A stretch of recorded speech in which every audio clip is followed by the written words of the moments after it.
اولا بالنسبه لاهميه الحمله، هي المره الاولى التي تقوم فيها قوات سوريا الديمقراطيه باطلاق حملتين بان واحد. طبعا الحمله الاولى هي تحرير مدينه الرقه، اكثر من 70% حاليا تم تحريرها.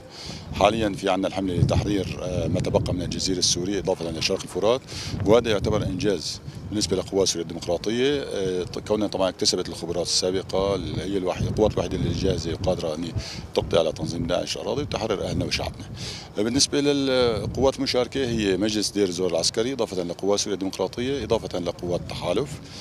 السؤال الثالث بالنسبة للمناشدة، طبعا نحن سابقا كنا دائما نناشد أهلنا الموجودين في كافة الأماكن التي يقوم فيها حملة بالابتعاد عن أماكن تمركز العدو، لكي لا يكونوا عرضة لاستهدافهم من قبل التحالف أو من قبل العمليات العسكرية. إضافة لأن نحن كنا نرى أن تنظيم داعش الإرهابي بشكل دائم حتى الآن في مدينة الرقة يستخدمهم كدروع بشرية.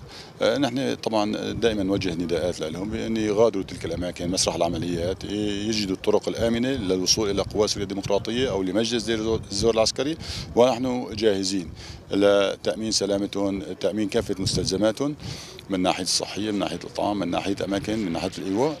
جاهزين طبعا لتلبية هذه الاحتياجات الخاصة بهم. عفوا. طبعا في تنسيق كامل، وفي نحن حاضنه شعبيه من ابناء المنطقه، من عشائر المنطقه، مثل ما راينا بكافه المناطق، خاصه ما رايناه في مدينه الرقه. حاليا في قوات منضمه، هي اغلب القوات الموجوده مجلس دير الزور العسكري هن ابناء العشائر، عشائر دير الزور، هن من يريدون تحرير ارضهم وشعبهم. عفوا، يا هلا وسهلا.